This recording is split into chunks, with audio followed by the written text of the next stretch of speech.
اللهم صل وسلم وبارك على سيدنا محمد وعلى آله وصحبه أجمعين ইমাম নববী রাহিমাহুল্লাহ রিয়াজুস সালিহিনে একটি হাদিস এনেছেন, হাদিস নং 1820। ইমাম নববী রাহিমাহুল্লাহ রিয়াজুস সালিহিনে একটি হাদিস এনেছেন 1820 নং হাদিস। হাদিসটি সহি বুখারী এবং সহি মুসলিম থেকে তিনি উদ্ধৃত করেছেন।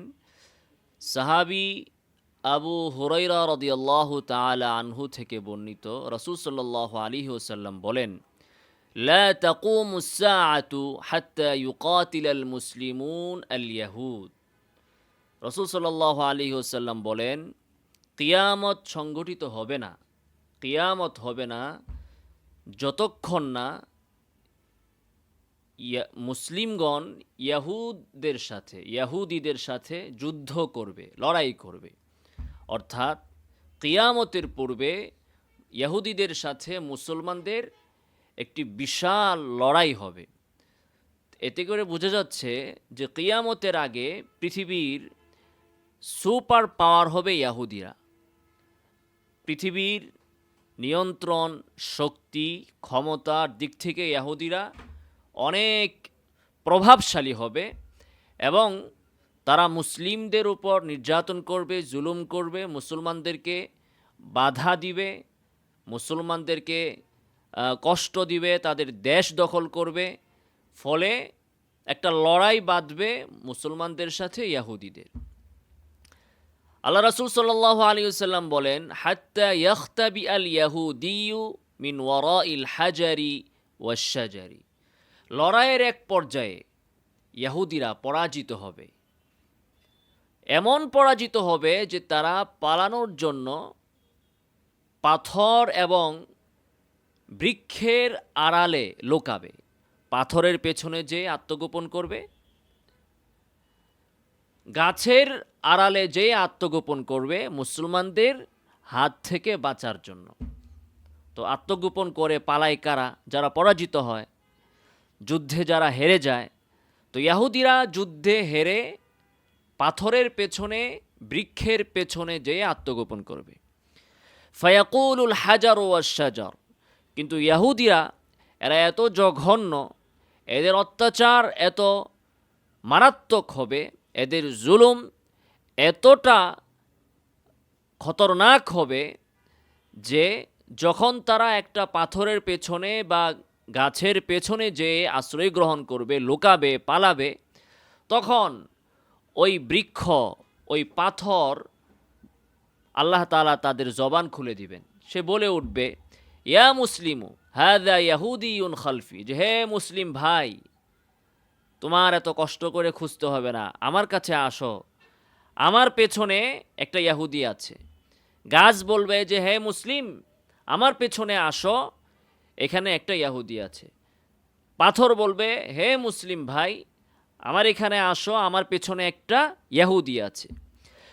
তাআল ফাকতুলহু, আসো আইসা এই ইহুদিরা হত্যা করো। তাহলে ইহুদিরা কতটা অভিশপ্ত, এরা কতটা মারাত্মক, খতরনাক, যে পাথর এবং গাছও তাদেরকে আশ্রয় দিবে না। আল্লাহ তাআলা তাদের জবান খুলে দিবেন এবং মুসলমানকে ডেকে বলবে যে ভাই আসো, একে হত্যা করো।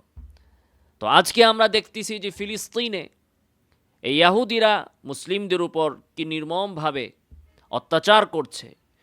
পুরা একটা গাজা শহর এরা উড়িয়ে দিয়েছে, হাজার হাজার মুসলমানকে হত্যা করেছে, শিশুদেরকে হত্যা করেছে।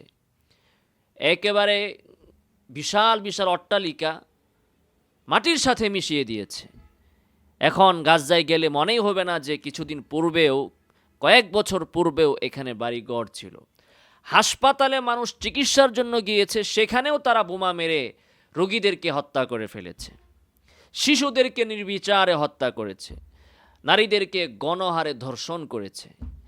তো এদের অত্যাচার কিয়ামতের পূর্বে আরও মারাত্মক হবে, প্রবল হবে, বেশি হবে। হতে হতে ওদের সাথে লড়াই হয়ে এরপরে যখন তারা পরাজিত হয়ে গাছের পেছনে পাথরের পেছনে আশ্রয় গ্রহণ করবে, তখন গাছ আর পাথর ডেকে বলবে যে, হে মুসলিম, আসো, আমার পেছনে আসো, এখানে একটা ইহুদি আছে, একে হত্যা করো।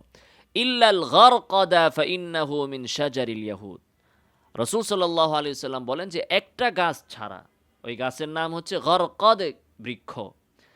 এই বৃক্ষটা ইহুদিদের বৃক্ষ, ওই অঞ্চলের বৃক্ষ, ফলে সে এরকম কথা বলবে না। ইমাম নবী রাহিমাহুল্লাহ বলেন, গারকাদ হচ্ছে কাঁটাযুক্ত এক ধরনের বৃক্ষ, যেটা বাইতুল মাকদিস অঞ্চলে পরিচিত। তো এই হাদিস থেকে আমরা বুঝতে পারলাম যে ইহুদিরা কতটা জঘন্য, কতটা হিংস্র, এবং এরা মানব জাতির জন্য, পৃথিবীর জন্য কতটা হুমকি স্বরূপ। কাজেই কোনো মুসলিম যার ভেতরে ঈমান আছে, সে কখনো ইহুদি নাসারাদেরকে নিজেদের আপন মনে করতে পারে না, বন্ধু মনে করতে পারে না। এরা কখনো আমাদের বন্ধু হতে পারে না। ইহুদি, নাসারা, কুফফার, এরা সকলেই মুসলমানদেরকে নিশ্চিহ্ন করার জন্য, ধ্বংস করার জন্য ঐক্যবদ্ধ।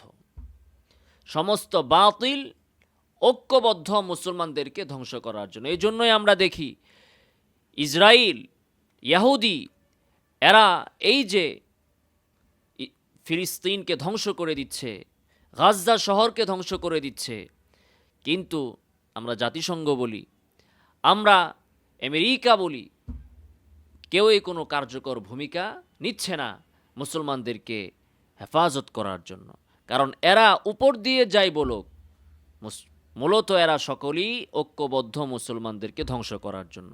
অতএব আল্লাহ তাআলা মুসলমানদেরকে তাদের শত্রু কারা সেটা চেনার তৌফিক দান করুন।